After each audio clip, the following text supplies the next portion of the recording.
Yo, yo, yo, yo, yo, yo, yo, yo. What's good, everybody? What's good, everybody? Welcome to the latest edition of the MOP podcast. We got a great episode for y'all today. And here with me, I got a special guest, the great 𝕮𝕳𝕬𝕬 from the YouTube channel 𝕮𝕬𝕬𝕬 Plays. If you haven't checked his channel, go out and check out his channel. Obviously, subscribe to his channel. He covers the WNBA and obviously the Indiana Fever. So first of all, how are you? And second of all, thanks for being here. Hey, first of all, I'm feeling pretty good. I'm feeling great. And I'm thankful for being here. Second of all, thank you for letting me be here. It's a privilege. It's a privilege. And I'm ready to just I'm ready to get this thing going. We just get this thing going, just get this thing talking. New to this, first time ever doing it, having somebody bring me on with them, kind of shy. Don't worry. I'll try to do my best. I'll try to do my best. You know, I got the jitters just a little bit, just a little bit. I know my people out there will be checking me out. My chocolate people, just a little bit, guys. Okay, I got it out there. Let's get it. I got it out. Let's get it. Once again, thanks to 𝕮𝕬𝕬𝕬 for being here. Obviously, like I said before, go out and check out his channel. Great content. He goes live post game after every game for the Indiana Fever, and he obviously went to an Indiana Fever game, and that's going to be the first question that I'm going to be asking you, how it was the experience of watching live an Indiana Fever game. It was against the Wings, right? Yes, it was against the Wings, and it was unfair. It was an unfair advantage for Caitlin Clark and the Fever, as everybody, for at least 90% of the fans that I saw going into this building all had either Caitlin Clark clothes on or just Fever clothes in general. I mean, you might see a sprinkle here and there of Dallas fans, man, but when you got in that building, you looked around there, nothing but Fever's fans. So it felt like we were at a Fever's home game. And it felt like, I don't know if you guys have ever been to a championship game at all. I ain't talking about like an NBA playoffs or like a MLB World Series. I'm talking about just a championship, like a state championship, anything. That's how it felt. Like the atmosphere was just like that. It felt that wild. Like for the Fever right now, I don't see them having no issues with going on the road or playing in playoff games if they are the way that I saw that game, because it was exhilarating. I had a blast. It was great. It was crazy. I remember that you were saying that some people was even booing the Wings players when they were shooting free throws. It was crazy. Have you ever seen some shit like that before? Have you ever seen anybody get booed and they their own arena while they shooting free throws? And I'm talking about loud boo, because there's 90% Fever fans there. It was crazy. It was crazy. So hopefully one day I can go out and to an Indiana Fever game. That would be amazing. But you know, we can go together. We can play. Yeah. That would be nice. So that was the first question. Let's go on to the next question. Caitlin Clark. Oh, let me ask you this. Where would you put Caitlin Clark in terms of being an MVP candidate? Third behind, let me guess, behind A'ja and Nafisa? Yes, third, because and the thing is, I don't put Nafisa at second. I honestly put her at first, right? Because her production for her team and what she does for them is way better than what you get from A'ja. A'ja has 3 other Olympians on her team. She can't do no wrong. If you go back and you go look at the stats for the Aces, man, like they top 4 players. Well, I wouldn't put Gray because Gray's old now and she's kind of slow. So, but she gets a lot of assists. So she's assisting on some of the points that they get on that team. But you're looking at A'ja dropping like 30 points. Hell, Plum dropped 30 points on the Fever the last time they played, right? And then you got Jackie Young who can score you 30. You go look at their offensive production and 85 to 90% comes from those 3 players. So like you have to neutralize one of them. You neutralize one of you had that issue. I like Nafisa because what Nafisa brings to her team, they started slacking off when she got kind of injured. When she got back into a good groove, team started doing good. And they're the Commissioner Cup champions. I think people aren't like looking at that. They're the Commissioner Cup champions. They beat the Liberty for that, right? And I feel like they can beat the Liberty. Yeah, so I'm going with Nafisa because what she does for her team. Then I go A'ja just because A'ja, you know, she's a hooper like that. Then I go Caitlin. I would have moved Caitlin up another notch, right? But turnovers right now, and then the games I'm seeing against the big teams. Like, let's see how she plays against the Aces in these next 2 games, because I don't think Asia's going to play in that first game. I yeah, because I think she hurt her right foot, if I'm not mistaken. I don't know if it was the left or right foot. She was wearing a walking boot, so we'll see if she plays tomorrow against the Fever, and they got another game on Friday against the Fever. But I agree with you. I would have Caitlin number 3. I don't know. Obviously, I'm new to this coverage of the WNBA. Yeah. I'm not a huge fan of having 2 players from the same team in the being MVP candidates. I don't understand much that. But you know, and Alyssa Thomas, she obviously has been playing great defense. She doesn't shoot the 3, but she can get a lot of assists too. And you know, the Connecticut Sun, I think they are top 3 in the league right now. Yes. So hopefully we'll have a great playoff this upcoming postseason. But I think my top 5 would be, like you said, I would have AJ number 1, Nafisa number 2, Caitlin number 3, Sabrina, and then maybe Alyssa Thomas. But you know, and what was about to bring up is the fact that ESPN, I don't know if it was ESPN, I think was the WNBA website, that they put Caitlin Clark outside the top 5. Her like an honorary mention. That she was crazy. Look, you know what this is like? This is like judges, right? When judges pass down sentencing for somebody who was wrongfully convicted, you never see them apologize for passing out that verdict. You never see them apologize for that shit, because if they did, then they would have to admit that the justice system is flawed. Something is flawed when it doesn't work 100% of the time. So that's how the WNBA is. Before she even got to the WNBA, before they even selected her to be on a team, she got ridiculed, right? And she was getting ridiculed because she was somebody who brought attention to the game of somebody who looks like me and you. That's what fact. They were pissed. Oh my God. Now y'all want to pay attention? We've been doing this. What are y'all looking at? What do y'all see right now? Well, we see somebody who don't act like y'all do. We see somebody who doesn't act ungrateful like y'all do, and so pissy, right? Like, because you say you're new to it. That's the reason why a lot of people were turned off from it, because of the attitudes that these women had. We won't have to deal with that. You mean tell me I got to go home and deal with my wife and her attitude, and come out there and watch y'all have an attitude too on this basketball court and tell me what to do? I paid for this ticket that's cost $7. That is now, right, $300. Yeah. Oh, you mentioned that on your live stream. Yeah. And you know, talking about that too, it's like, do you agree with the fact? I don't know if it was the Minnesota Lynx announcer, or I don't remember right now, but she was saying the problem with the WNBA, it was never the problem with the WNBA was never the product. It was about the promotion. What can you say about that? That the fact, it was, the problem was never about the product. There has always been great players, but the problem was about the promotion. What you trying to promote? What you want to promote? I ain't never seen nobody want to promote shit that stink. And that shit stink. You don't want to promote that. It won't go nowhere.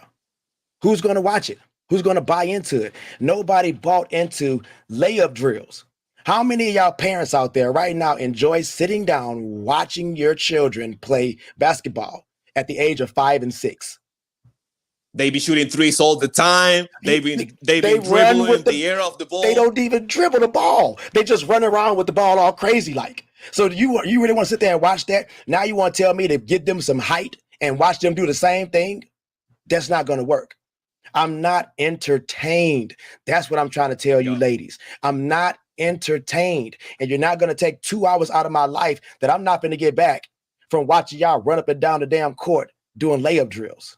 It's not going to happen. You have to add something to it. It has to have some type of flair, right? So, okay, the WNBA tried a lot of things, right? They tried this movement where they had the girls all wearing makeup and having them getting their hair and stuff all done, right? They made their clothes a little bit more provocative, like the shorts and suits. They try to do all these things, right? And it didn't matter because the product was not entertaining, right? It's not entertaining. Or there wasn't a player, that can bring that excitement. But so that's crazy because like when you go back and you look at players like Candace Parker, Candace Parker could hoop. She really could hoop, right? And the fact that a person like Arike, who plays for the Wings, she'd been in the league for at least 8 years. She'd been in the league for at least 8 years because she did this same thing to the WNBA Olympic team in the All-Star game back in 2020, 2021.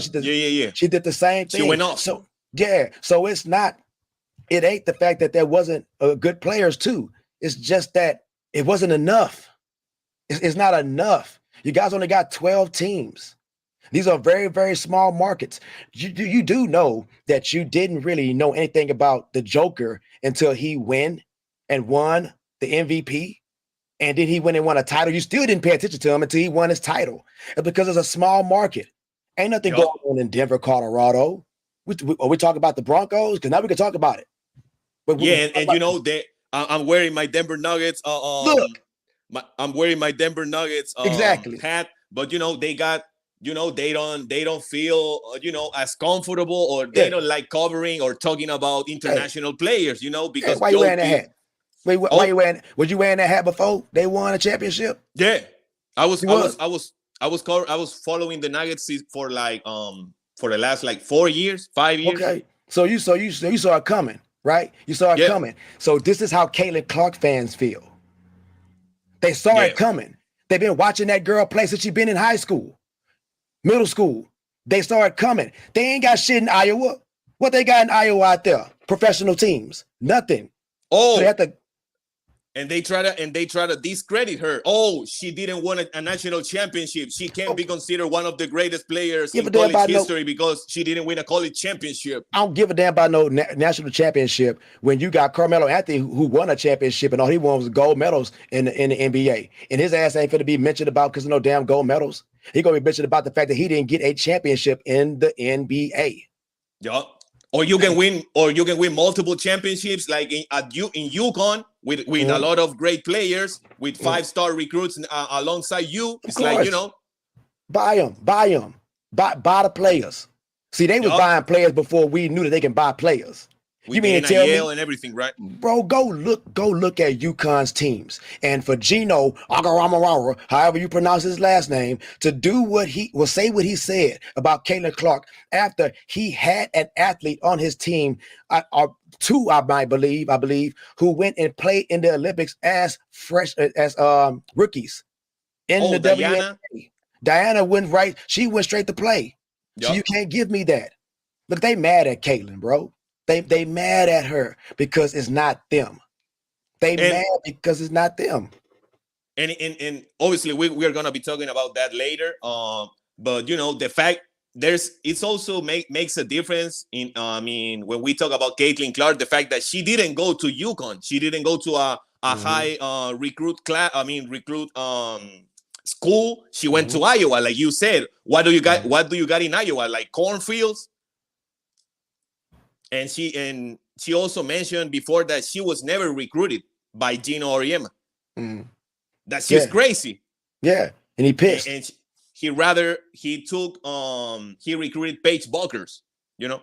Yeah, but and I heard that she didn't want to play with her too. I heard that wasn't going to mean that somebody had told me because I am a brand spanking new Fever fan. Or Caitlin Clark fan, whatever you want to call it. It's not even much of like a fan. I'm like invested in her because I want to see her succeed. She seems like a very good person. Somebody I can't wait to meet one day and interview, right? And I leave it to that. Outside of that, I don't know too much about her, but what I've seen her do on the basketball court, and that's what matters. That's what matters when it comes to the WNBA, guys. What are you doing on the basketball court? Because when they do start paying y'all, and none of y'all game appears to be even remotely close to what Caitlin Clark can do, y'all better not be trying to ask for what she get. You better not be trying to ask for it because that was nothing like what this league gets right now until Caitlin got there. How many Nike commercials you ever seen for the WNBA? Not as much, not many, you know. No, and it's because of Caitlin Clark. Because Asia said, it ain't no way that somebody gonna get a shoe and I don't got no shoe.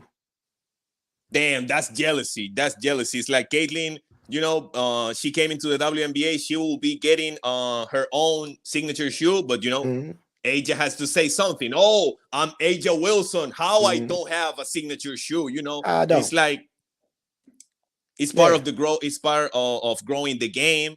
But you know, at the end of the day, you know, people will show you their true colors, and you gotta believe them. But Exactly.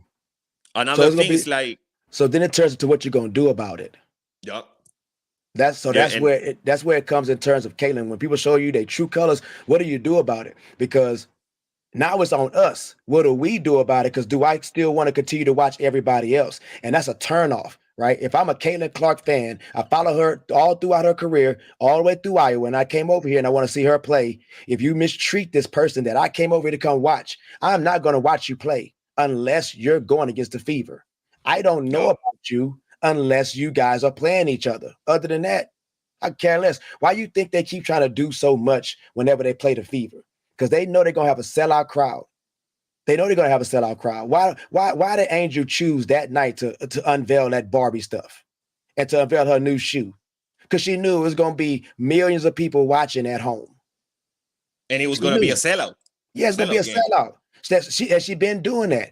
Everything that Caitlin Clark is attached to, she tries to get attached to it too. She can't wait to when they play games against each other because it's marketable for her. And now she got an injury.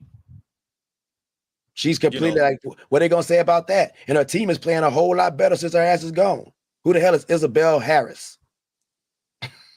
Oh yeah. And you know, one thing that I almost forgot to mention is like the Caitlin Clark package is mostly about what she does on the court.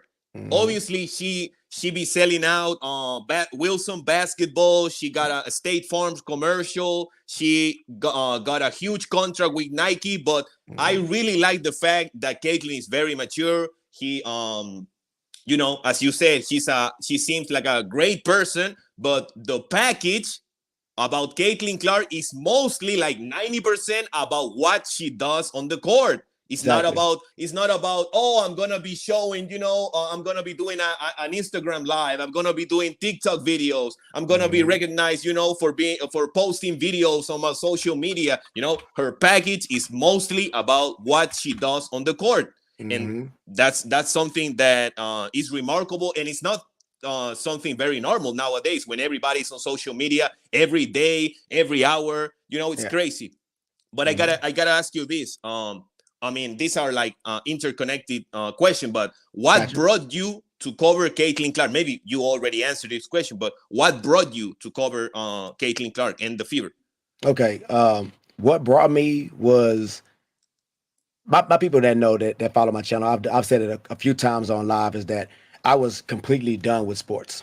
I was not watching any sports of any kind after the collapse that happened between the Texans and the Chiefs, right? It was I had so much heart and my time and stuff poured into this sport. And I was like, you know what? This is depressing to feel this way after a game. Like, I don't want to feel like this no more. I'm tired of it. I don't want to watch the sports anymore. Then it got even worse when the pandemic hit and they had the athletes out there participating in sports when their families are at home. People were dying during this time, and they had the option to elect not to participate in sports. It seemed like they were wanting to lean more into people's entertainment value than the lives of people in general. I care about human life, and it seemed like at that time they didn't. So they just made sports for me a little less more palatable, right? Then I'm moving on throughout life. Things are getting better for me. They're getting good, right? Because I'm starting to pay attention more to me and the things I want to do. And I'm listening to my brother-in-law who watches sports all the time. And I'm listening to the announcers. I'm in the gym, I'm working out, and I'm hearing them say that there is a girl that can play basketball like Steph Curry. All right. You hear what I said? Not a black girl, not a white girl. There is a girl that can play basketball like Steph Curry. I like Steph Curry. He's one of the reasons why I like watching basketball, because he's a little guy. I know he ain't gonna dunk on you, but even without that skill, he can still kill you, right? So I'm like, okay, cool. I'll go look at Caitlin, and I'm like, she has that skill, and she's a better passer than Steph, something that they don't talk about. Thank you for bringing that up. Like, yeah, she's a way better passer. Way Obviously, better passer. Steph is a better shooter, and including other things, but she's a way better passer. Way better passer. And like, I look at Caitlin, I'm like, you know what? She's a mixture, right? And not only did I fall in love with her because of that mentality, right? And the way she played the game, she rocking Kobe's every game. Oh, Kobe, yeah. The look, Bruce Lee's. You see Kobe all over the wall up in here, man. Kobe is one of my favorite players. I cried like a baby when that man passed away because of what he meant to the NBA and what he was going to mean to the WNBA. If you go back and look at his fingerprint, right, that he was leaving on the WNBA, it would have been this, what you see right now with the Caitlin Clark effect. It would have been this a long time ago because he would have ushered in the eyes, the people that believed in Kobe and his talent. And now you got this girl, Caitlin Clark, who's a mixture, right? I feel like she's a mixture like James Harden. She's got Kobe in her. She's got Curry with the shots, Steve Nash, all the passing. Because when she want to score, you can't stop her. You can't stop. You can't stop James Harden, young James Harden, when he's trying to go to the basket. You can't stop him when he go to the line every single time. I know y'all see Caitlin doing that. Caitlin has made some incredible shots driving to the basket and getting fouled, and they're not calling none of these fouls. I have watched this woman grow in the WNBA to heights that they didn't believe, because I saw it when I went back and I watched her highlights. I'm like, she could be something. I don't know why they don't see this. And she was faster than the game. That was the problem. She's faster. Them girls out there ain't ready for nobody doing no behind the back passes. They're not ready for that. Her ball handling ability. She got some not Steve Nash, like Jason Kidd in her. Yeah. The fact that she can grab the defensive rebound, or when the opponent score, they can inbound the ball and go quickly, go past half court, throwing passes before half court. It's crazy. Yes, and, Caitlin, as you mentioned, the fact that she was wearing Kobe's.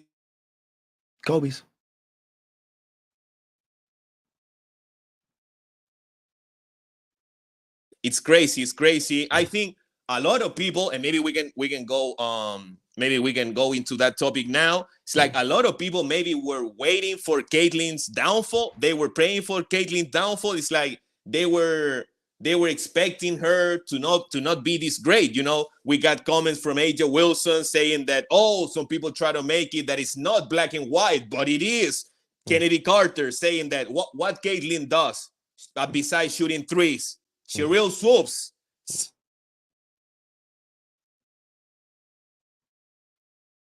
You're freezing over there. An extra COVID year in Iowa, Angel Reese saying, maybe I think some people got a special whistle. It's not because only one person that people nowadays are watching women's basketball. It's because of me too. And I want you to know that. We got Gino Auriemma saying Caitlin doesn't have the right skill set. She doesn't have the right skill set to deal with the physicality. She has been set up for failure since.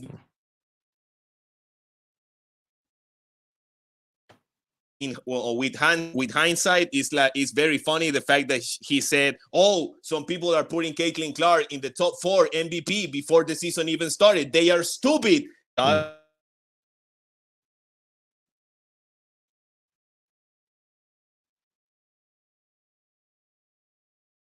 Superhuman going against 18-year-old kids. But now you're going to be playing against comment. My guy freezing.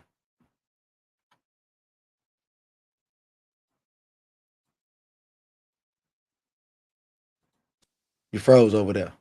Oh, yeah. Man, you be tripping, man. Yeah, hold on. So I'm gonna have to just imagine what you just said, right? I'll assume, but I don't even have to assume, because I can sum all that up, everything, right, with one word. One word. Hate. Hate. People hate the things that they cannot be.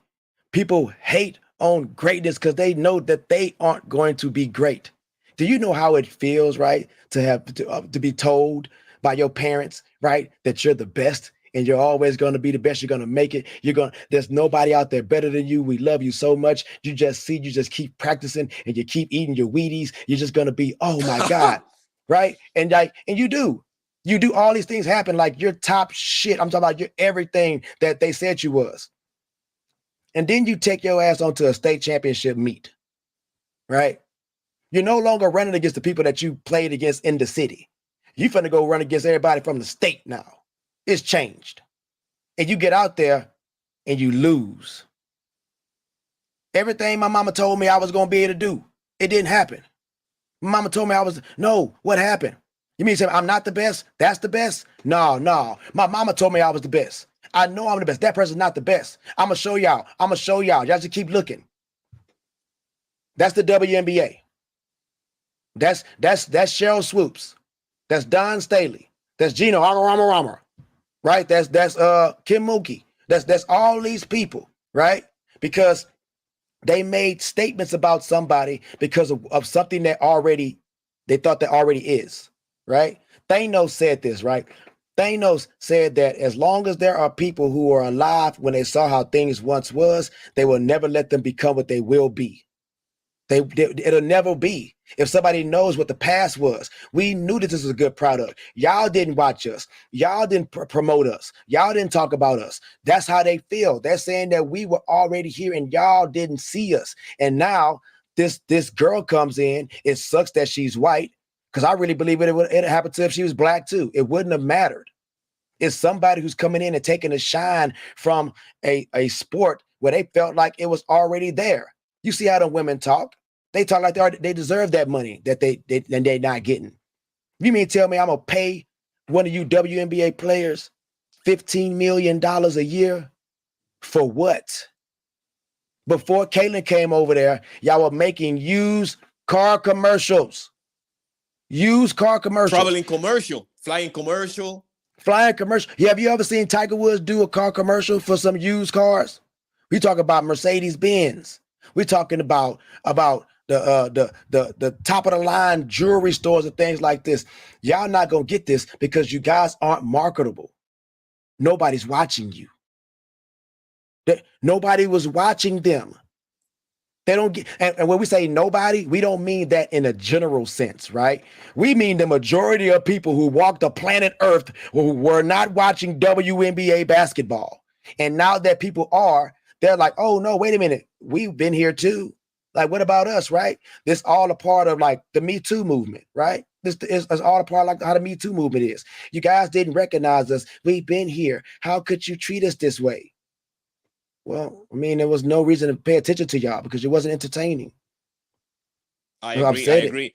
And maybe we can transition to this next question. It's like, are the Indiana Fever or Caitlin Clark the biggest show in sports for you? As of right now, it was the NFL that just started. Yeah, that's the problem because we don't got the NBA season. And I got to keep it real with you. NFL just started, but there are also some crappy games out there in the NFL, right? And the WNBA only takes up 2 hours of my time. Sometimes I like watching the football games with the volume off. I'll turn the radio on. I just want to see them play. I don't want to hear any of this. The Fever playing, the sound that the basketball makes when it goes through the net, right? When they get hyped, they get fired. And the crowd, right? I'm there for it. I'm there for it. I'm not gonna lie to you. I will watch a Fever game before I watch NFL game. One, because I'm invested in Caitlin Clark. I want to see what she's going to do. And I literally invested in her. I went and bought the TV thing because I want to see her make it. There's no way in hell that the way that these people talk crap about this lady, I'm going to sit up there and like sit back on it because I said it. The WNBA needs Caitlin Clark to succeed if y'all want to get everything that y'all been trying to get. I agree. For me, she's the biggest ticket. Yeah, she's the biggest draw for the league. But and to me, I would have to say the same thing. To me, Caitlin and the Indiana Fever are the biggest, at least in basketball. I'm a Denver Nuggets fan, but I would rather watch an Indiana Fever game maybe than a Denver Nuggets fan in the regular season. Obviously, it's the different thing in the playoffs. But to me, the Fever and Caitlin Clark especially are the biggest show in sports. As you mentioned, the fact that the crowd goes crazy when they shoot, when Caitlin shoots a 3-pointer or when she dishes an assist is so. Every game though. See, every I want to bring this point up to you on this show because I don't know if you ever heard me say this before, but I said this before, right? Every game that she plays, even when they play against the Liberty and they getting stumped, they got stumped by like 20, 30 points, and Caitlin only scored 3 points. It still was a sellout. They come watch her play. Now, let me ask you, would you go and watch the Detroit Pistons Hell no. go play against who are the sorriest team in the other The sorriest team? Would you Hornets? go? Yeah, would you go watch a Detroit Pistons and Hornets game? No. Hell no. But you would go watch a Indiana Fever game and a Mystic game and a Spark. Indiana Fever Sparks game. Yeah, definitely. Because we just watched it. The Sparks is the worst team in the WNBA. We just watched that game as if the Sparks was a playoff contender. That's the Caitlin Clark effect right there. It don't matter who they playing. Whoever Caitlin's playing, they're going to bring their best game.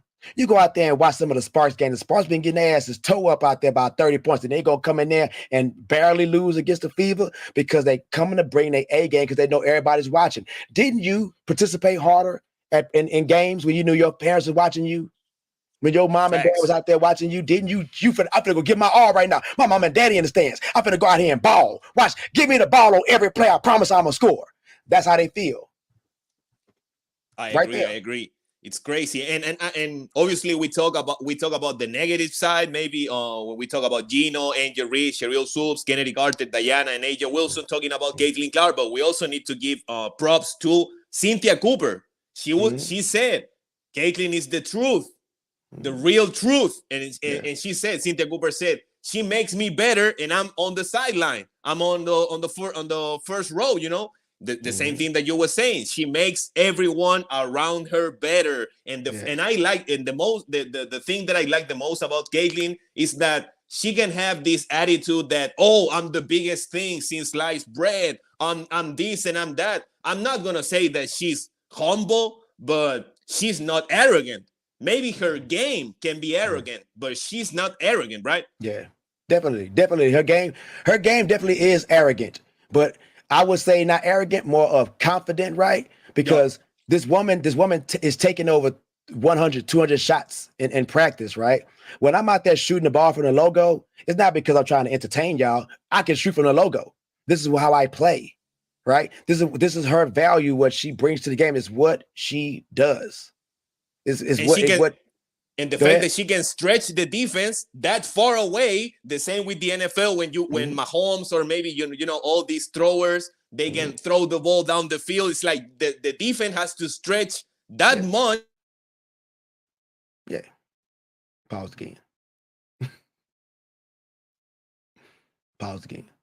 What are the biggest strengths and weaknesses of the Indiana Fever? Let's go with the You're lagging over there. Yeah. I don't know what Okay. No, you're good. But I think the question was you asked the biggest strengths and weaknesses. Let's go. Let's start with the strength. Watch this. This is crazy, right? One of their biggest strengths is also their biggest weakness. Their defense. Oh yeah. Their defense. Like I know people want to look at their shooting, and you got to understand. That team is shooting better than more than half of the WNBA. More than half. You have damn near elite three-point shooters right there. You don't want to leave them open. You don't want to leave Dantas open. You don't want to leave Hull open. You damn sure don't want to leave Mitchell ass open right now the way she been shooting. Do not do that. You don't want to leave Caitlin open ever. You know this. That's why in the beginning they was picking up Caitlin full court press, and they double team her every time she get the ball. You can't do that no more because if you double team her, guess what's gonna happen? Mitchell gonna torch you. Hull gonna torch you. So it's gonna be a 4-on-3 every time. A 4-on-3 every time. So right now, to me, their biggest issue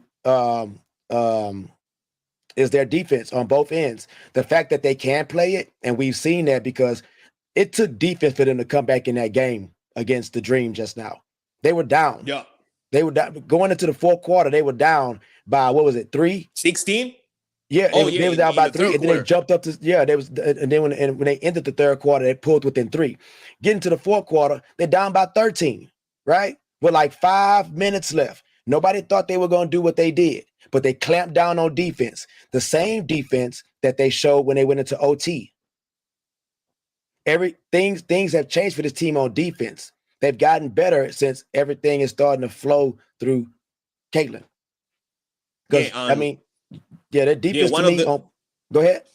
Alluding to your point, it's like they got a great paint defense, they allowed the fewest points in the paint, but in contrast, they allowed 9 threes per game from the 3-point line. The Perimeter paint defense is very good. The 3-point defense is very bad.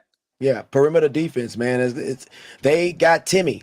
That's a great addition. She's been hurt for more than half the damn season, and now the fact she's come back, and you'll appreciate this, right? She's gonna be like Porzingis, right? How Porzingis came in the tail end of everything. Porzingis stood out the entire playoffs and played in the finals, right? Now they can't afford for Timmy to do this. They need Timmy to take these next few games that they're playing right now to build on what she's been building, which is her defense. And she can score at times around the glass. Don't shoot the ball, Timmy. When Timmy shoot, I'm scared.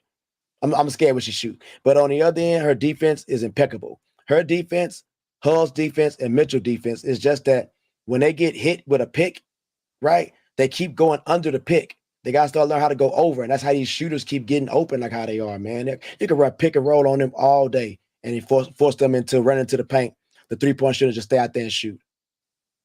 I agree. In one aspect, obviously, one of the many aspects that Timmy Fagbendle does very well as Mitchell, is the fact that they can run the floor.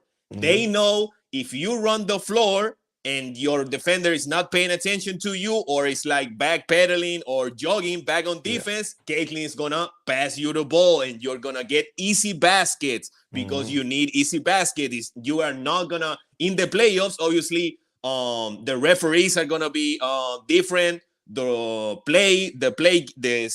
play style is gonna be different, but you need to get easy basket, and that's what we see with especially Kelsey Mitchell running down the floor. Fagbendle running down the floor, Lexi Hall as well running down the floor.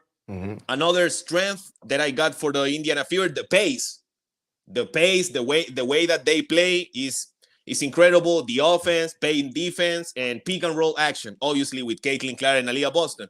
One of the weaknesses that I got for the Indiana Fever, depth. Maybe the bench is not that good. You got Erica Wheeler, you got Dantas. You got Katie Lou, which Katie Lou is another topic for another day. But, defense, 3-point defense. But let me ask you this. Would you consider a weakness of the Indiana Fever like emotion management? I couldn't find another word to say it, but the fact that, Caitlin Clark can go crazy. She can get a tag. Aaliyah Boston can go crazy. She can get a tag. It's like I've been starting to think that Christy Sides is like the how can I say it, like the person that is not that willing to go crazy and complain to the refs and get a tag. She's like very calm. Christy, but would you consider a weakness of the Indiana Fever like emotion management? Man, it's kind of hard to control your emotions, man, when you as good as these two players are, because you got to remember Boston was first selection last year, and she's coming off a Rookie of the Year. Caitlin's about to win Rookie of the Year right now this year, and she was first selection, right? When they're not getting calls that everybody else is getting, right? You start to get frustrated, especially Boston, because they be beating her up when she's in the paint. They kick her behind every time she get the ball in the paint. She's getting hit from some type of position, some area. Same thing with Caitlin. You watch Caitlin take jump shots, and you looking at the ball going to the basket. You go back and look at Caitlin. She on the ground, right? You see Caitlin running down court to try to start a fast break. She get hit from the side. Like, they get hit. And that's not to say that none of the other women in the WNBA get this kind of treatment, because I honestly wouldn't know, because if they're not playing against the Fever, I wouldn't know. But when I watch these Fever games and I see Caitlin go and she hits the back of the padding. For the goal, she got a tech. Right? But you get a technical for that? You understand what I'm saying? Crazy. So it's like, the thing is, we can talk about controlling your emotions, but in that instance, it's like you can't do anything about that. Like, when it's like, come on, man. And I get a tech for doing that. I watch, and it sucks because I knew it was going to happen, because I feel like they're targeting them. I watched Boston, right, when she didn't get a call. And she's like, man, come on, man. She did all this right here. Technical foul. She's like, what? So this is what Coach Sides needs to do. She needs to explain to them that, hey, you're not going to get what you're trying to get out here. We are the underdogs. the majority of people did not expect for this team to make it to the playoffs, let alone be a 6 seed. They didn't expect none of this. All the talk was that the Fever are trash. They 1-8 starting out right now. Caitlin Clark is not playing how they thought she was going to play, right? We got Mitchell and Nyesa Smith playing hero ball. That was always what this team was about. Then all of a sudden, you get on the back end, and this team is playing better than the teams that are in the top 3, the top 4. They're playing better. So why am I not getting these calls? We're playing some of our best basketball right now. Why am I not getting these calls that I should be getting?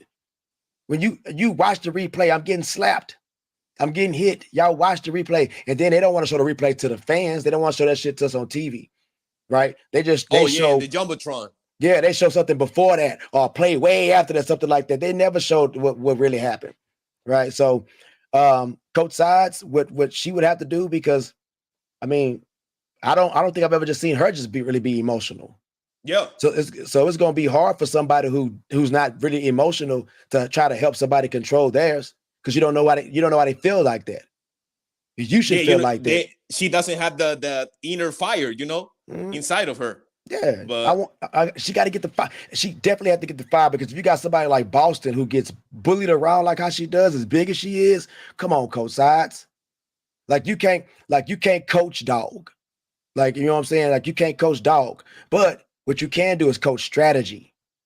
Strategy. When especially defense. When you're playing against people that treat you like this, what you gonna do? I need you to get low. I need you to get physical. Let's go to the gym. Let's go to the gym and let's get you bigger, right? Because that's gonna be your confidence up when these girls can't push you around. Because they pushing her around and she can't push them. When she can't push people around, oh my goodness. It's like the bully, right? You ever see a bully get bullied? It's over. It's over. Once you bully a bully, oh man, coach, take me out the game. I'm gonna go home and tell my mama. Yeah, and that's a great point that you brought up, and I would add to that as well, that Christy needs to let him know that if it's difficult right now in the regular season, you better know what it's gonna be in the future. In the playoffs, it's gonna be way harder. They are not gonna call they're not gonna give you as much calls, and that's a great point. But we need to see. I don't want to take advantage of your time, bro. I don't know if you got 5 more minutes. Bro, we can keep going. But wow, I appreciate that, man. That, man. We was talking about Christy Sides. Now let's get into that. Christy Sides, as you mentioned, 1-8 to start the season. The Indiana Fever, they can win by 20, they can lose by 20. They are gonna always criticize Christy Sides. That sounded very weird, but they're always gonna have something negative to say. The fact that she can manage it. By the way, I'm not saying that she's the best coach in the league, because she's far away from that. But they're gonna say that she doesn't know how to take timeouts, the rotations. She doesn't get. She hasn't gotten a technical foul. What you were saying, that she's not that. She doesn't have that fire in her. But what has been your assessment of Christy Sides for this season, because it's her 2nd year coaching the team? Well, I can say this: if they didn't have Caitlin Clark, they probably would have only won 13 games again. There's nothing about there's nothing about Christy Sides coaching that has changed, right? Not really. And there's nothing about Caitlin Clark's game that has changed. What happened is Christy Sides then probably been talking to some people, because they keep saying that how Caitlin's old coach from Iowa, Bloder, she talks to her. They got assistant coach on the sideline named Paul is his name. I can't remember his last name. But when you watch them, right, like after they win games and everything, he's out there with the team. They're dancing and having fun like that, right? Like he seems like he's somebody. Coach. The assistant coach. He seems like he's somebody that's more what is the word? Relatable. Players. He seems like he's more relatable, right? As opposed to Coach Sides. She wanted this thing to go a certain way. And she has the exact same team she had last year, just with the addition of Caitlin Clark. Now, I don't put this aside from Coach Sides or the Indiana Fever team, but the way that they treated Caitlin right in the WNBA, I feel like she got that exact same treatment from the Fever as well, because they didn't know what they had, right? Nobody looked at the Fever this way. They just looked at everybody else. But hell, nobody wanted to pass Caitlin the ball. They would let Caitlin be over there standing in the corner. They wouldn't even pass her the ball. She's wide open. If Caitlin passed the ball, she's not getting it back. Right? Her teammates didn't stand up for her. Come on, man. Oh yeah, with the Kennedy Carter. With the Kennedy Carter. Yeah, none of those incidents, they stood up for her. This is all from the coach. This is all from the coach. So you bring in these people to start talking to her, and you start to see the changes. So when you blame Christy Sides for a loss, it's because this team is playing like the old Christy Sides team. That's why they lose. Dump the ball in the paint, dump the ball in the paint. The big man feed Aliyah Boston, and not playing in transition, not playing fast. Yeah, case in point, right? You saw how they started trying to go back to the paint again for the game against the Dream. But then they figured that shit out. They're like, okay, we got to stop this. And that's when they started to pull away from the Fever. Then what the Fever started doing, they started working on their outside shooting. Boston started shooting the ball. That's the problem. She needs to switch over to her primary means of scoring, and that's shooting, right? Work on that elbow jumper, because you're not going to always be able to get that pick and roll. You're not going to always get the ball in the paint and battle back down. You're not going to always be able to do that because you're going to get some big trees out there. You're going to get some like the Minnesota Lynx game. I didn't see much of the pick and roll game against the Minnesota Lynx, because obviously the Minnesota Lynx are one of the best teams in the WNBA when it comes to defense, and they got tall players. It's not the same running a pick and roll against the Sparks than it is to run a pick and roll against the Minnesota Lynx, and especially with Coach Cheryl Reeve. See, they made the adjustments though. That's a smart coach. Coach Reeves has been coaching. If you look at the WNBA, right, you don't have too many coaches been coaching for a very long time. I think the little Australian lady that coached the Liberty, I think she only been coaching for like 4 years, right? Christy Sides been there for 2 years. How long has Reeves been? These are new coaches. So if you're in the league for like 5-6 years, oh man, you the best coach in the WNBA.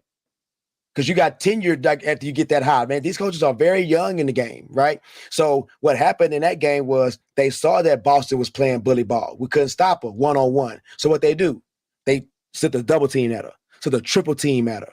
They use the same tactics that they have been using all year long to stop Caitlin Clark that don't work no more. Those tactics don't work no more, picking up Caitlin full court, because she's faster than him now. She can get the ball past him. It don't work for y'all no more to double team her, because she got Lexi Hull shooting threes, and she got Mitchell shooting threes, and Dante shooting threes. The only thing that needed to change was Boston's game. You're not going to always be able to score in the paint. You're not going to, and when she get the ball in the paint and she can't score, she just hold that shit. She be holding it and try to force her way to the basket. Kick the ball out to the open shooter, Boston. Work on that.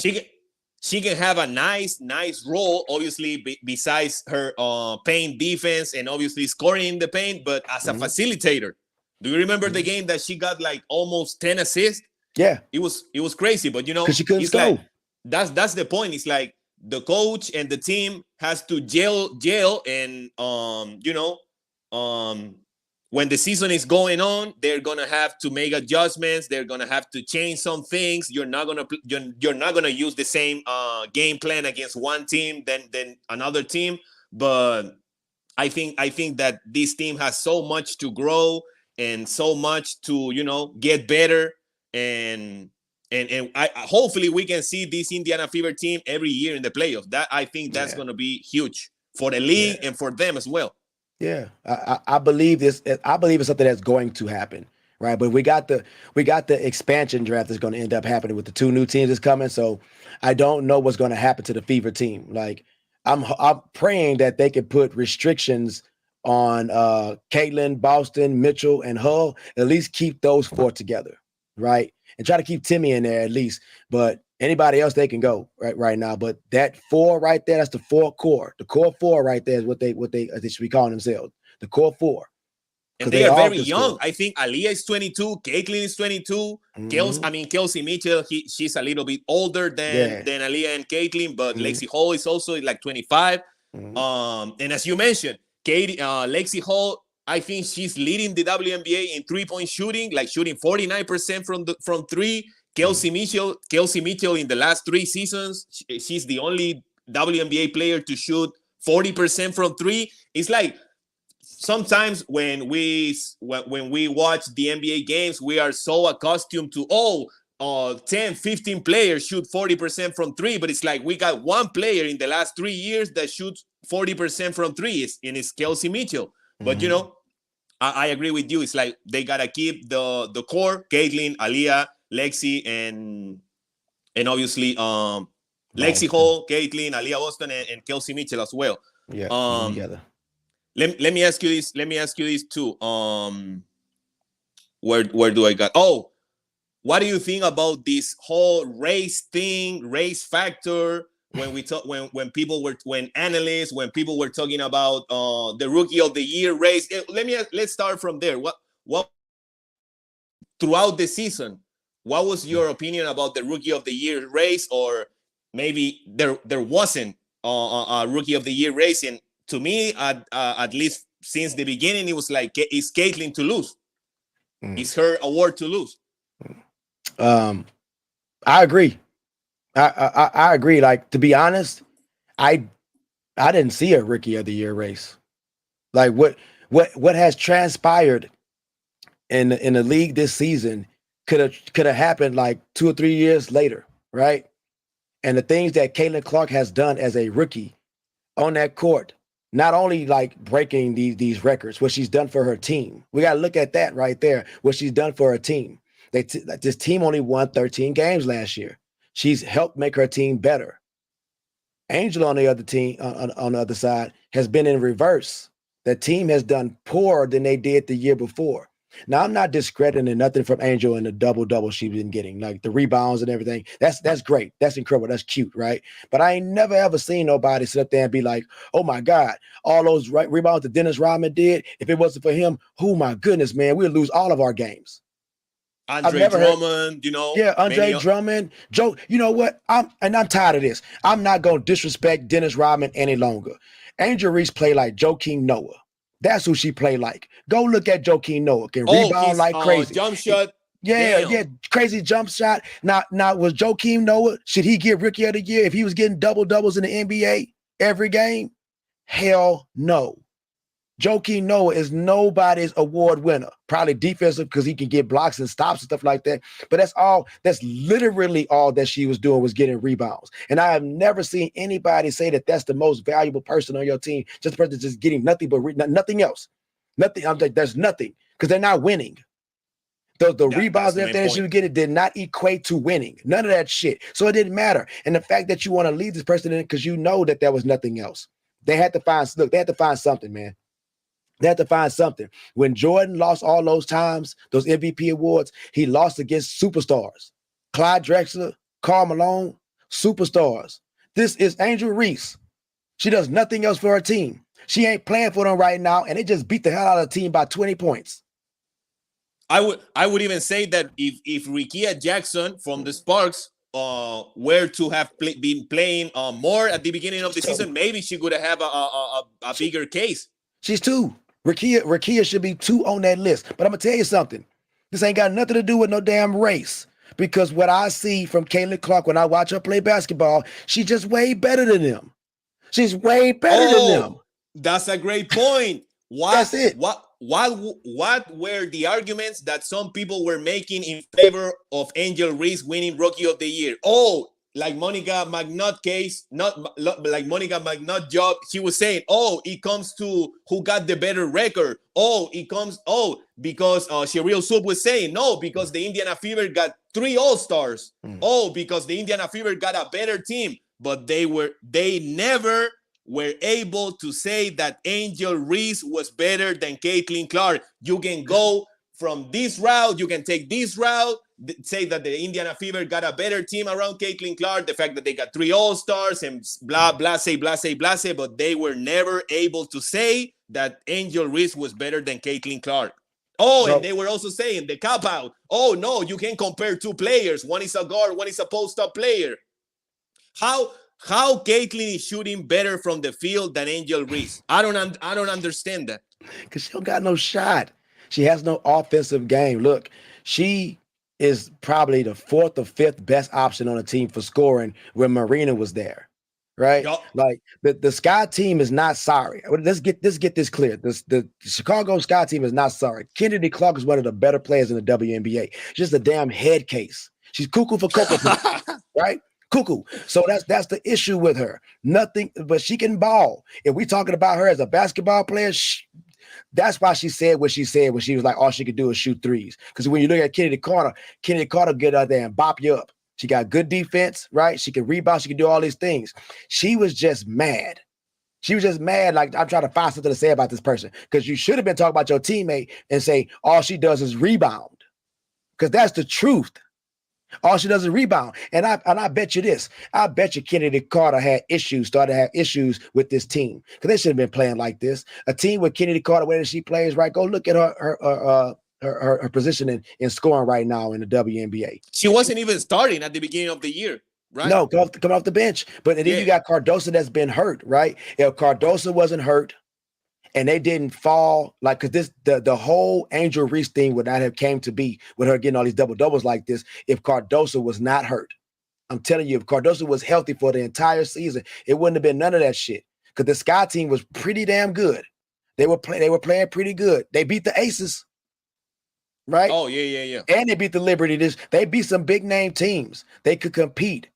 Angel is a person that you come off the bench. We need your motor. We need your engine. That's what they would have her. Angel ain't starting on no other team like this in the WNBA unless they don't got nobody. They ain't got nobody. Yeah, and one thing that I don't like about Angel is the fact that she openly says, oh, I knew before I came into the league that with my motor and rebounding, she didn't say this specifically, but she was saying I knew that before I came into the league that my rebounding and my defense was gonna pay out. But and she said, before I tap into my offensive skills, Angel, what were you doing in LSU? Why were you not working? I'm not saying that she needs to shoot threes, but bro, you gotta finish better at the rim, bro. You cannot be shooting less than 40% in shots inside 5 feet. It's like I don't like that about her. It's like she's very how can I say it? She's okay with the rebounds and defense, mostly rebounds. But why weren't you working on this before you came into the league? Oh, let me ask you this. Can you imagine if Angel, let's say for the sake of argument that Angel Reese was shooting 45% from the field, not even 50, 45% from the field, and she was getting 15 points and 13 rebounds. With those stats, can people make a solid argument for Reese if she would have been working before she got into the WNBA? No, because she's scoring 14 points and stuff like that in most of her games, and her shooting percentage is trash. So she just would have been scoring 14 points with a higher shooting percentage. It wouldn't have made no difference. If you're gonna be a person that's up there getting doubles, you better be getting 25, 30 points. Because Shaquille O'Neal and Tim Duncan, David Robinson, Dwight Howard, right? All these players like that. The Joker, right? The Joker gets the accolades because he's getting triple doubles. He's a big man that shouldn't be playing like that. I'm looking at you, Angel. You're supposed to do that. You're supposed to go up there and snatch these. You're a forward. You have power forward position. Sometimes you can play the center. I expect you to do these things. Now, if you out there and you shooting 40% from three, right? Yeah, that would be different. You're getting like 6 and 7 assists a game because I'm seeing that you're not just a person that's trying to get rebounds. You get the bulk of your scoring off of putting the damn shot back up from a missed shot from yourself or going to the free throw line. I don't want to see nobody that got 13 points in the game and 8 of their points that came from free throws. And at the end of the game, that's fucked up, man. The fact that she was like going to she got 8 points in the last seconds of the game. They are up 7, they are down 10, and she's looking for the ball. Damn. Garbage time points. You put to have the bench in the game right now. You got it in the game. That's a sucker move. It's a sucker move. And the thing is, so when we talk about this, so let me go ahead and get this out there. This ain't got nothing to do with being racist. I am an 80s baby. right? And I call it like I see it. When Kaylin go out there and she have an awful game with all those damn turnovers, I call it like I see it. But you know what's the difference between Angel and Kaylin? The difference is Kaylin might have 6 or 7 turnovers, but she gonna have like 28 points, 12 assists. She gonna have about 7 rebounds. She gonna have 1 steal, 1 block, and her team is going to win. That's the difference. It don't matter that they got all these all-stars. Kennedy would have been an all-star this year, but she's crazy. I agree. She's crazy. And you don't want no crazy person out there at the WNBA All-Star game where it was 3.2 million people watching that game. 4 million was the peak. You got 4 million people watching this game, and Kennedy Carter might go out there and body slam somebody. It's kids watching this. Mamas, that's the difference right now with the reason why everybody watching these sports, because the parents are involved and they're bringing their kids. That's the difference. And I don't want Kennedy out there shoulder checking nobody. I didn't take my kids to a football game. The girls ain't got no pads on. We've been watching Caitlin Clark since she's been in high school, middle school. And now I got to go out there and watch Caitlin Clark get into a boxing match. That's not what I came here for. Y'all give me back my money. I'm done.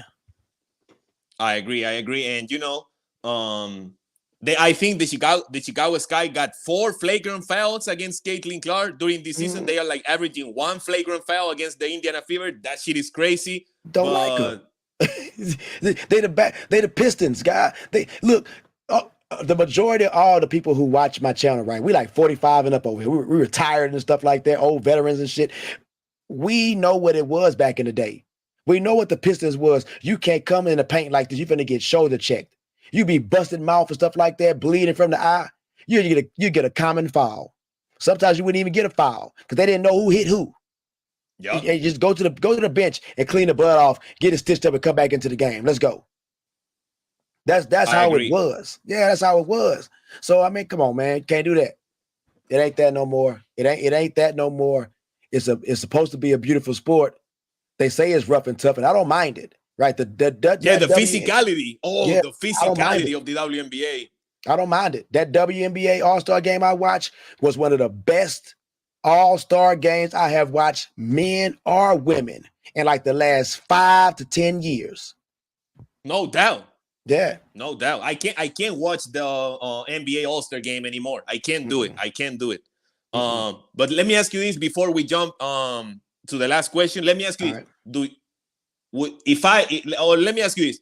Would you consider that Angel Reese has played a little bit the victim role? Because she said, I'm not, I can take the bad guy role. I don't mind taking that role, being the villain, being the opposite of Caitlin Clark. But then she comes out, they are being racist. They are doing AI images of me being naked, and they are sending it to my uncles. They are this, they are that. They are following me home and shit and different things. Like, it is crazy to say that she has played a little bit of the victim role. First of all, I want you to question your uncle, because who's sending your uncle? Damn. Thanks for saying that. Who's sending your uncle naked pictures of you? Right? Who's doing this? It's got to be somebody that know you or know him. And why is he opening it? I don't get none of this, right? It don't make no sense. I'm a person that's logical, right? I know Angel Reese because of doing this shit right here, right? And the fact that she's all over TikTok. There's a chick, she had an Instagram picture where she was showing her vagina, right? I mean, she had clothes on, but you could see her vagina print. Like, she know what she was doing. We know people play the victim, right? When they got all the eyes on them, right? When they have all the eyes on them, it's easy to be like, you guys are hurting my feelings, stop. Because that's what has happened to this new school way of thinking. I'm from the 80s. I don't care about how you feel. I don't care about how you feel. You feel that way because you're not getting what you want. You decided to do that shit. Now you got to live with it. She decided to be the villain when all she had to do was go over there and shake her hand and accept the award for winning the national title against her. None of the things that she did was what Caitlin did to anybody. Caitlin did these things to acknowledge the fans. She done the thing that she did to acknowledge her coaching staff, her teammates. She didn't do any of this shit directed towards anybody. You did. Have we ever heard Caitlin say anything negative about another player in the last 4 years? 3 years. With all the abuse and hate that this girl has gotten right now, she has the right to. She got the right to go out there and be like, look, these bees is beating my ass up and something needs to be done about it. But instead, she goes, you know what? It's a part of the game. It's a physical game. You know what? We're out there trying to get it. We're all champions in our mindset and we want to go and win. So I just got to get better. I got to get stronger. That's how Kaylin sees the game. No excuses. Kaylin don't think like your average female, right? She don't think like your average female. She don't think emotionally. She's reaction. She reacts. That's why she can pass the ball behind her back. She is expecting you to react, not to think about how to catch this shit. I need you to know that I'm finna pass the ball to you behind your back, behind my back. You need to be ready for it. That's what's happening right now. It's too emotional. It's the boy that cried wolf. He cried wolf after already crying so many times that there was a damn wolf there. There was no rivalry between Kaylin Clark and Angel Reese. Angel kept saying that shit. There was no hate between Angel and Kaylin. Angel hated her. Kaylin ain't been feeding into none of this stuff. The only time I've ever heard even Kaylin say Angel Reese was when she was in an All-Star game. And it would be good. Oh, yeah. It would be fun to play with Angel. That's the only time I've ever heard us talk about Angel Reese. Not because of rookie race, not because of anything, because there never was a race. It was created. Just like the race that they have that separates us, my friend. Just like the divide that separates us. The fact that me and you or somebody who is sitting here right now making these beautiful things happen right now. It's an honor that you called me over for this. I promise you it is. I respect you more than I respect anybody. I appreciate that, man. Because you showed me yours. This is what it's supposed to always be about. And they have the opportunity right now. The WNBA had the opportunity to take over the summertime. I'm talking about the entire summer. Nobody didn't care about the Olympics. They wanted to watch Kaylin. I don't want to watch the Olympics unless Kaylin playing. WNBA fumbled the bag, fumbled the ball, and didn't realize that Kaylin Clark was their savior. Not only for the WNBA, but for the summer of sports. Yeah, and I think the Fever during like a couple of months ago, they got the most views on social media. They surpassed NBA team, MLB teams, NHL teams. It's like they are the sensation of the league, obviously, mainly because of Caitlin Clark. And we've, like you mentioned, we've seen her, as you said, no excuses. I gotta get stronger. I think she has gained like 2 pounds of muscle lately. I don't know if that's true or correct, but we have seen her body change in the last month and in the last season. I mean, the last weeks. But it's crazy. It's crazy. And for me, like you said, it's like it was never a race. It was never. Maybe it was a rivalry. Would you consider the Chicago Sky and the Indiana Fever rivals, or maybe that's the start of a rivalry between the teams? For what I can understand is, I have to go back and look at it though, but like the Fever haven't been to a playoff since 2016. Yeah. They won a championship in 2012. And I think that they did have some type of rivalry with them way back in the day, right? But it didn't really, those things don't really go anywhere to a new fan, right? Like if you're a new fan, you're not looking at this sport for them to develop rivalries. You were looking at this sport to see if Caitlin Clark can go over there and do everything that they said she wasn't going to be able to do. Now, since she's done it, the casual fan is like this right now. Okay, you guys got to gear up and get ready for the playoffs because there's no more talk about drama. There's no more talk about the hate. There's no more talk about there being a race. You won this shit. She's bowed out. She's hurt. There ain't gonna be no more talk about Angel unless you talk about her podcast, right? Yeah. Everything is gonna be talking about Caitlin Clark right now and that team and how can they make it to the WNBA finals. And in actuality, I was wanting this to happen. I'm not even gonna lie to you. I was wanting them to go against the Connecticut Sun first. And it looked like that's who they're gonna go against because they have not figured out Cheryl Reeves yet. They haven't. Now it's going to be very difficult to beat the Minnesota Lynx in the playoffs. Yeah, not with Collier. I mean, but if they listen to people like us, right, who on the outside looking in on how they can switch up the game because they were able to come back on this team. They were able to come back on that team, bro. So like they'll be able to come back on, but it's going to be harder for them to come back on a team like the Sun or the Aces or the Liberty or the Lynx or the Storm if they go down by 13 points. You can't go down by 13 points against the Liberty. You cannot. They will stomp you into the ground. You can't go down by 13 points against the Lynx. They will stomp you into the ground. Now, Fisher will not let up on you. She won't.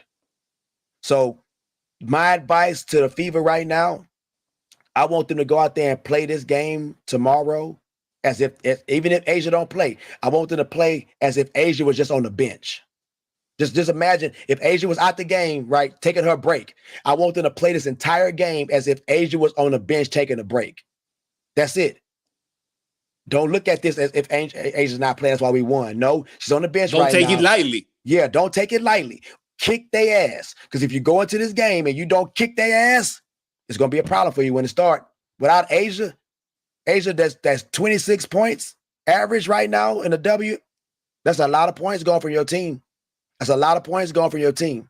But Kelsey Plum has dropped 30 and 34 against this team when they played.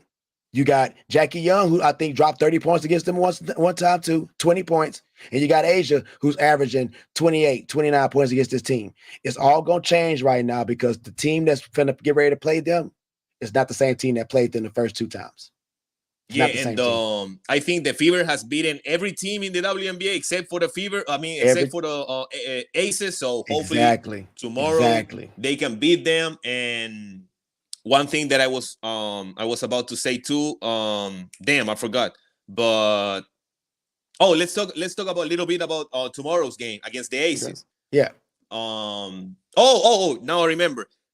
I've heard some people say, A'ja Wilson, she's playing 34 minutes per game, and she's only resting for 6 minutes. Caitlin is playing 35.5 minutes per game.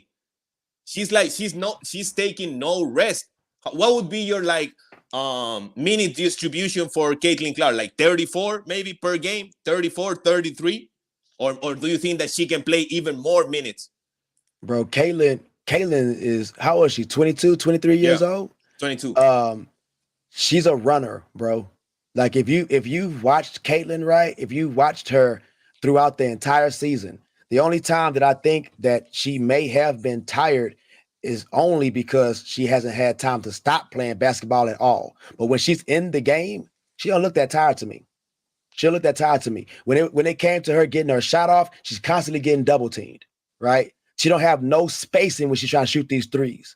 The way she's playing right now is the exact same way she was playing in the beginning of the season. It's just that everybody else has changed around her, right?